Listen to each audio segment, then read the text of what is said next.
Welcome to the deep dive. We are thrilled to have you here with us today. We really are. And I mean you specifically. The learner. You've got this insatiable curiosity, and today, well, we are going on a mission to satisfy it. Definitely. Our focus for this deep dive is to explore a massive, honestly incredibly dense document that you shared with us. Yeah, it's quite the read. It is. It's a formal philosophical proof, specifically version 5.0 in its plain language introduction, version 5.1. Right. And the premise this text defends is that free will isn't just empirically unlikely given physics or neuroscience. It argues that free will is fundamentally logically impossible in any conceivable universe. Which really challenges the very foundation of how we usually debate this topic. I mean, for centuries, the free will debate has felt like a merry-go-round. Oh, totally. A complete loop. Yeah. One camp argues our choices are entirely caused by prior events in physics. Then the opposing camp argues that, no, those choices are still authentically ours, often by redefining terms or bringing in metaphysical theories. But the author of this proof takes a completely different route. The claim here is that the problem is strictly definitional. Okay, let's unpack this. The core premise is that the very definition of free will contains a fatal structural contradiction. Exactly. The text argues that the concept of a free will is exactly like the concept of a married bachelor or a four-sided triangle. The words themselves just cancel each other out. Exactly. And don't worry, we aren't going to get bogged down in all the dense mathematical symbols today. We are just going to extract the underlying logic, the aha moments. And the rigor of this proof really comes from its universal scope. I mean, the author systematically applies this logical framework to everything. Right. It's not just about us. No, not at all. Right. It doesn't just target finite biological creatures like humans. It applies to ants, programmed robots, theoretical immaterial beings like ghosts, Wow. even omnipotent deities and hypothetical beings existing in exotic universes where causality itself is completely broken. And it finds the same thing every time. Right. It finds the exact same result every single time. Free will has nowhere to live. To build this fortress of an argument, the author introduces this foundational conceptual tool borrowed from classical physics. It's called the phase state. Yes, the phase state. And in physics, a phase state is simply a complete description of a system's current position combined with its current trajectory or momentum under present forces. Basically, it is where you are plus where you are heading. Right. And adding that trajectory component is the crucial innovation here. It really is, because it solves a massive historical problem in defining what motivation actually is. Yeah. Without trajectory, motivation is usually just loosely defined as a gap between where you currently are and where you want to be. Which sounds fine until you test it. The source material uses this brilliant example to show why that simplistic definition fails. The stubborn dog. Yes, it's a stubborn dog. Yeah. Imagine a dog being walked by its owner. The owner decides it's time to head home, but the dog sits down on the sidewalk, braces its legs, and absolutely refuses to move. We've all seen it. Right. Now, if we define motive merely as a positional gap between your current state and your target state, we hit a logical wall. How so? Well, the dog's current state is outside. Its target state is outside. It wants to stay exactly where it is. So zero gap. Exactly. Under the old definition, zero gap means zero motive. Mm-hmm. But anyone who has ever walked a stubborn dog knows that sitting dog is highly motivated. Right. It is actively expending energy to resist. Yeah. And the phase state resolves that paradox seamlessly. It does, because the dog's current phase state isn't just outside. No. It is outside, with a homeward force being applied by the owner pulling on the leash. Exact. And the target phase state the dog actually wants is outside, without a homeward trajectory. Right. Those two phase states are clearly different. Yes, the trajectory components diverge. A genuine gap exists, proving the motive is mathematically and logically real. Which allows us to categorize literally all motivated behavior into the three distinct buckets. First, approach motive. That's moving toward a state you haven't achieved yet. Second, avoidance motive, moving away from a threatening state. Yep. And third, maintenance motive, staying exactly where you are against a force that is actively trying to push you somewhere else. All three encode genuine, measurable gaps. If we connect this to the bigger picture, that third category, maintenance motive, leads to a profound realization about biology. Homeostasis is a continuous motive. Wait, let's sit with that for a second. Okay. We usually think of motivation as a fleeting conscious desire, right? Like getting up from the couch to get a glass of water. Sure. But you're saying the very act of my cells maintaining their physical structure against entropy is a motive. That completely redefines what it means to be a biological machine. It does. A living organism is constantly fighting against the forces of entropy to maintain its internal balance. Wow. This means motivation isn't an occasional feeling organisms experience when they get hungry or bored.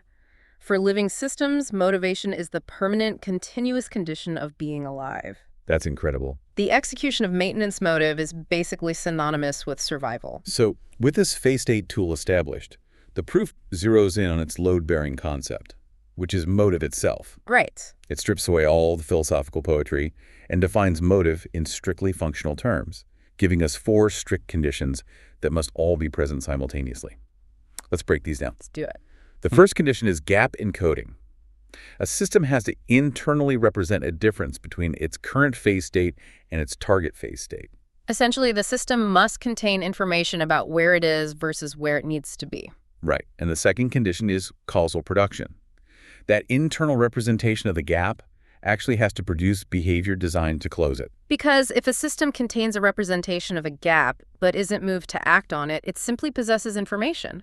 A map is not a traveler. I like that. A map is not a traveler. Motive is the functional engine that actually drives the system to change its state. Yeah. The third condition is dissolution upon gap closure.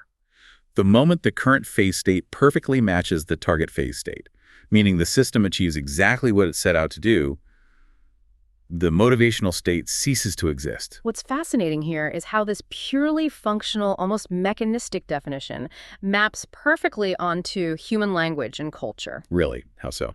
The author highlights a structural truth.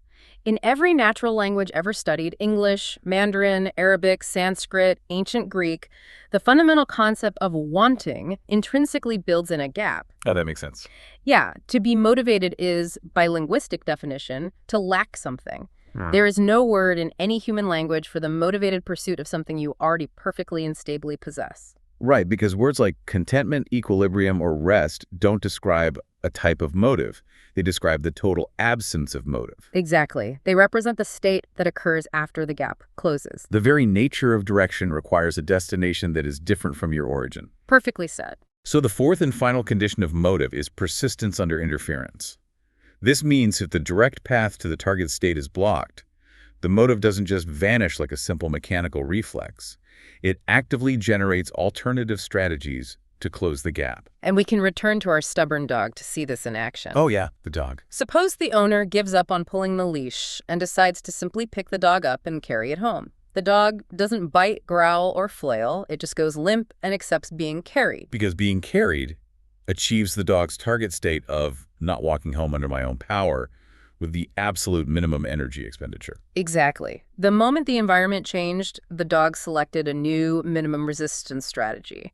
That is a flawless, functional execution of persistent motive. So the proof takes these functional realities of motive and applies them directly to the concept of will. Yes, and to do this, it establishes a vital distinction between volition and demonstrated will. Right. Volition is merely the internal intention. It's the internal state of saying, I will do X. Like a coma patient. Exactly. A coma patient might have the internal volition to speak, but nothing physically happens.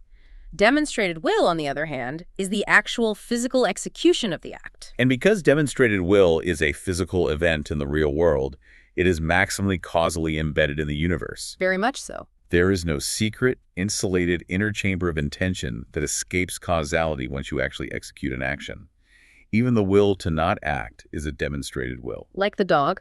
Yes, our dog actively refusing, bracing its muscles against the tension of the leash moment by moment is demonstrating will. To pull off demonstrated will, you need an incredible chain of physical dependencies. You need memory to know what strategies work, perception to encode your current state, prediction to model the future, and physical mechanics to execute the action. And every single one of those elements relies on a chain of prior causes that you, the agent, did not author. Precisely. Your biology, your past experiences, your sensory inputs, they are all preconditions for the execution of a will. So what does this all mean?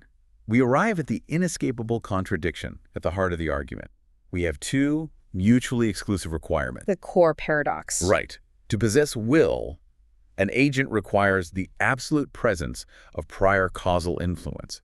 You need your memories, your preferences, your perceptions, and your biology to drive you to close a gap. Right. But for that will to be free, in the strict libertarian sense, meaning you are the ultimate uncaused prime mover of your choices, you require the absolute absence of unowned causal influence. And you cannot simultaneously have the presence of causality and the absence of causality. It's literally a contradiction. It is. Free will doesn't fail because we discovered neurons or particle physics. It fails because it cannot logically exist in any possible world. Yeah. The conditions required to possess a will and the conditions required for that will to be free exclude each other entirely. Now, if any physical system with a gap is trapped in this deterministic loop, the natural instinct is to try and escape the physical universe entirely. Always the next step. Right. Does the math change if we look at a being who has no physical limitations? Let's scale this up to a maximal agent, an omnipotent, omniscient God. I can imagine theologians arguing that an omnipotent being operates outside of linear time or physical constraints, completely bypassing this trap. Well, the author anticipates that and dedicates a massive portion of the text to defeating the maximal agent. Okay. Oh, By achieving this through three independent logical routes. okay. The first route is complete determinism through perfect knowledge. If a being is truly omniscient, it perfectly knows all possible outcomes. If it is omnipotent, it can actualize any outcome. Right. Therefore, in any given context, exactly one action is optimally perfect, and the being already infinitely knows exactly what it is. So there's no deliberation. No uncertainty at all. The being is entirely compelled by the perfection of its own nature to execute that one optimal action. It is the most rigid determinism imaginable. Okay, I can see the logic there, but let's push back on the second route. How does the phase state tool apply to a being that doesn't exist in physical space? The second route focuses on the phase-state gap itself, the concept of the lack. An omnipotent being can actualize anything instantly, meaning it cannot suffer a positional gap. Okay. And an omniscient being already permanently knows everything, meaning it cannot suffer an epistemic gap, a gap in knowledge. Oh, I see. Because the maximal agent lacks nothing, it can possess no phase-state gap. As we established earlier, without a gap, there is no motive. And without motive, there is no will at all. Exactly. The question of whether the being's will is free is rendered moot because the being definitionally possesses no will. That is wild. Yeah. But a common theological counterargument is that an all-knowing being might want to experience the universe unfolding. Right, to feel the suspense of human history or the satisfaction of a resolution. Yeah, or the joy of a relationship. Surely that requires a will. That brings us to the third route of defeat, the experience paradox. The text systematically dismantles this objection by defining what an experience actually is. Okay, what is it? Experience is movement through epistemic space. It is the process of moving from a state of not knowing to a state of knowing. Great. Suspense inherently requires an open trajectory between your current state of knowledge and a future state of knowledge. But omniscience dictates that the being's knowledge is a permanent, simultaneous totality. You cannot learn what you already infinitely know. Precisely. You cannot travel to a destination you already permanently occupy. Therefore, the maximal agent cannot experience suspense, narrative unfolding, or temporal learning. Omniscience definitionally precludes the epistemic gap required for experience. The logic leaves absolutely no room for maneuvering. None. Okay, let's step down from a maximal deity to something smaller, like an immaterial soul or ghost. Sure. A disembodied consciousness floating around, completely free from the deterministic chemistry of the physical brain. Do they possess free will? They fall directly into what the author calls the George in the capsule trap. Who is George? Imagine a man named George locked inside a perfectly sealed, impenetrable titanium sphere. There are no windows, no screens, no levers, no wires connecting the inside to the outside. Just totally isolated. Exactly.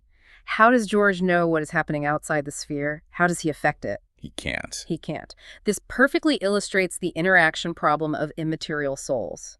For an immaterial soul to perceive the physical world, there must be a causal pathway in. To affect the physical world, there must be a causal pathway out. Right. But a purely immaterial entity shares no physical connection, no ontological ground with the physical universe. It is completely causally sealed off, exactly like George in his capsule. So it can't encode a current physical phase state, and it can't physically act. Exactly. But even if we grant this immaterial soul some kind of magical, unexplained causal pathway to the physical brain, The text argues it still doesn't say free will. No, it doesn't. Let's grant them full causal access. They still must fulfill the functional requirements of motive to possess a will. Gap encoding, causal production. Right. They still have to encode a target state, evaluate their preferences, and persist through obstacles. Those functional requirements apply regardless of the substrate. Whether you are made of biological meat, silicon chips, or immaterial ectoplasm. Exactly. If the soul functions as a motivated agent, it is causally embedded in its own functional history, relying on memories and preferences it didn't author. It is caught in the exact same definitional contradiction. What if we break the rules of physics entirely? People love to bring up quantum randomness to save free will. Oh, constantly. Yeah, or theories involving reverse causation where the future causes the past, or hypothetical universes where causality simply turns off at random intervals. The author handles exotic physics with a brilliantly simple, exhaustive tautology. Events are either determined or they are not determined. Which covers literally everything. That covers every possible event in every possible universe. Reverse causation is just determinism running backward. You are still downstream of causes you didn't author. They just happen to be originating from the future instead of the past. And non-causal randomness. Randomness is the opposite of authorship. If a choice in your brain is genuinely uncaused by anything, then you didn't cause it either. It's just microscopic noise. Exactly. Free will has absolutely nowhere to hide in any framework, determinist or random. Here's where it gets really interesting. A lot of modern philosophers have recognized this inescapable trap. Their solution is to pivot to a school of thought called compatibilism. Right, the pivot. They essentially wave a white flag on the idea of being an uncaused prime mover and say, let's redefine freedom. They redefine it as simply acting from your internal states without external coercion. Yeah. If nobody is holding a gun to your head and your choice stems from your own internal desires, you are acting freely. And it sounds perfectly reasonable and pragmatic on the surface. It allows the justice system to keep functioning, but the text applies a brutal reductio absurdum to this definition. Taking it to its absolute logical extreme to show its flaws. Yes. Let's strictly apply the compatibilist rule. A system possesses free will if it uses internal states encoding a gap to pursue a goal without external interference. Okay. Let's look at a mechanical clock. A clock has internal states, its intricately arranged gears and springs. It encodes a target trajectory, which is accurate timekeeping. It produces behavior to maintain that trajectory, and it does so without external coercion.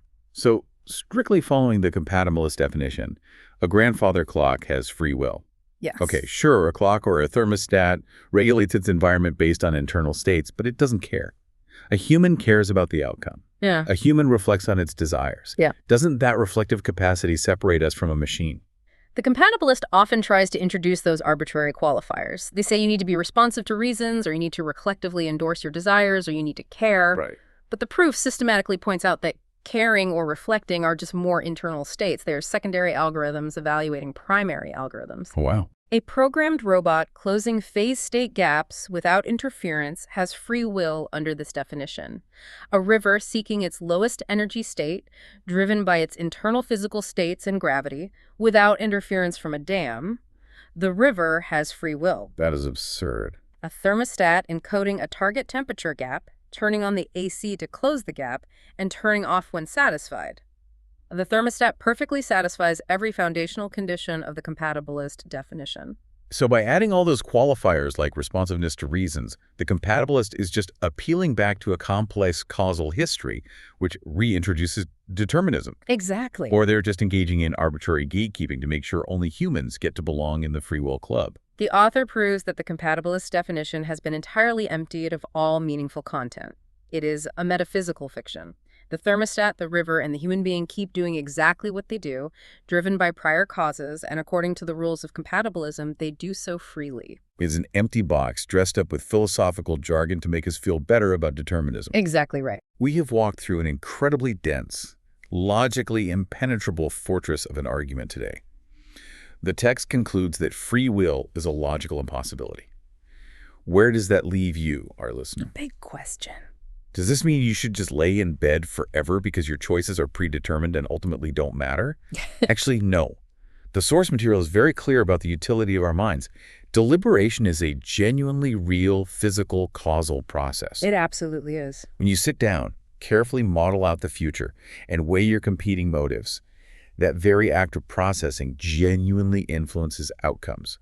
Doing it carefully produces vastly different, more optimal results than doing it carelessly. Yes. The experience of choosing is a real physical process happening inside a highly complex biological system.